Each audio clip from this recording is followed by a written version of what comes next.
Sabah everybody and welcome back. We are at a certain location in LA getting some hands-on time with the brand new LG V60 ThinQ. We're talking some of the latest specifications, new features, new and surprising options that we have, specifically for the V series in the US. This is TK, and let's go ahead and check out all the cool new things with the brand new V60 ThinQ.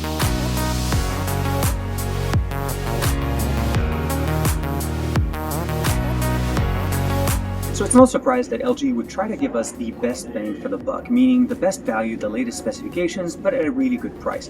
Now, pricing and availability wasn't discussed with us today, but I do understand, and we always seen it from LG from before, that they generally try to provide us, again, that really good sweet spot. Great bang for the buck, and of course, generally less than some of the other manufacturers on the market. But what I can tell you right now as far as specifications for the brand new LG V60 ThinQ, it is coming obviously to the US. It is going to support 5G. This is the V series of line of devices from LG, and typically that's where the 5G moniker comes in, where the modem is coming in there. So first and foremost, and I'm reading this only because I just literally got this information, we are looking at a 6.8-inch Full HD Plus display that's 2460 by 1080 at a 403 ppi and basically about a 500 nit brightness as far as the display. We're looking at the Snapdragon 865, so the latest and greatest from Qualcomm with the brand new X55 modem. And the way the configuration is going to work like is for carriers that do support the millimeter wave and the sub-6, they're going to be activated on those units. The sub-600 basically technology for 5G, that's going to be the technology. Hardware-wise, it's for the most part the exact same, 865 with the X55 modem. Now, as far as the cameras on the back, we're actually looking at a slightly different configuration. We're looking at 2 cameras here as opposed to 3. The main camera is going to be a 64 megapixel camera at f1.8 with a 0.8 micron sensor. So basically a very high resolution sensor that is going to be used to provide us that telephoto experience. We don't have a telephoto lens.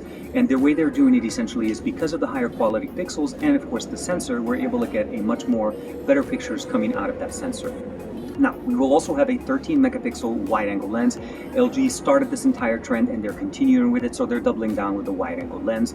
And of course, all of this is going to be providing us a great experience from not only 1080p 60, 4K 60, but 8K at 24 or 26 frames per second as they explained it to us. But essentially, with the lowest the lowest frame rate would be 24. Last but not least is a 10 megapixel front-facing camera, and we're able obviously to shoot 4K 60 here. The 865 is more than capable of doing all of that. We do have 2 time-of-flight sensors in the back, and that's the main difference here. So 2 main cameras and a time-of-flight sensor that gives us the ability of doing those 3D images that I'm showing you guys right now. My buddy Josh was with me here, and I had an opportunity to take a picture of him, and as you can see it's actually natively done in the camera using the time-of-flight sensor on the back. Fast charging with the Quick Charge 4.0, obviously supported by Qualcomm. Wireless charging, as you can expect. And from my understanding is that wireless charging will work even with the case on. So keep that in mind. If you're using the case, you're not going to have any problems there. The battery's been upgraded to a 5,000 milliamp battery. And of course, some of the other things that we have here, as I mentioned, 8K video recording, and of course, a couple of colors, the white one and the blue one that I'm showing you guys.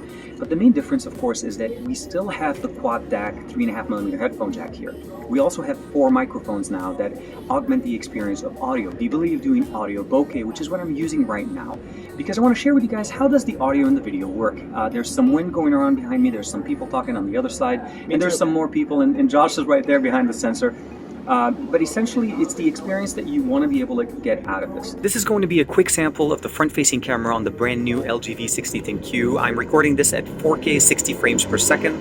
And let's go ahead and bring down the audio with the voice bokeh. The beauty of this is obviously I'm using the dual screen. So as I'm recording you guys on the main screen, on the bottom I'm actually getting a counter and the time of how long it's been recording. So I don't actually have to look up to be able to see it.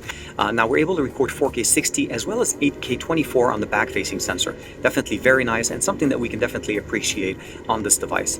One of the other things that I didn't get a chance to mention to you guys before is that we actually now have stereo speakers as opposed to the boombox effect that we had before. So we have a larger battery, 3.5mm headphone jack with a quad DAC and stereo speakers. At this event, we had the opportunity to play with 2 different colors, hopefully the colors that are going to be coming out. I don't have any word as far as if the cases will be provided with the phone when purchased or they purchase as an accessory as we've had them in the past. But again, the benefit that we're getting here is just definitely the latest and greatest at a great I would say basically great bang for the buck. I'm always going to say that with LG, and of course running Android 10.0 out of the box. Let me know in the comments below, what do you guys think of the brand new LG V60 ThinQ? Are you more of the G series or the V series of devices? And as you can imagine, the V60 is definitely one of the best things I've ever seen in the past. The main thing I also want to mention to you guys as far as the actual resolution here is that 1080p resolution is matched to the case, so the way we saw it with the LG G8X, not the way we saw it with the V50 last year where we had multiple resolutions and the resolution had to readjust.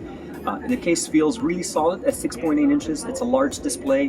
Definitely with the X55 modem, we do need that extra battery power there, the 5,000 milliamp battery. I will definitely be doing more videos for you guys covering the actual device once we get a review unit. But of course, as usual, let me know in the comments below what you guys think, and I'll see you guys in the next video.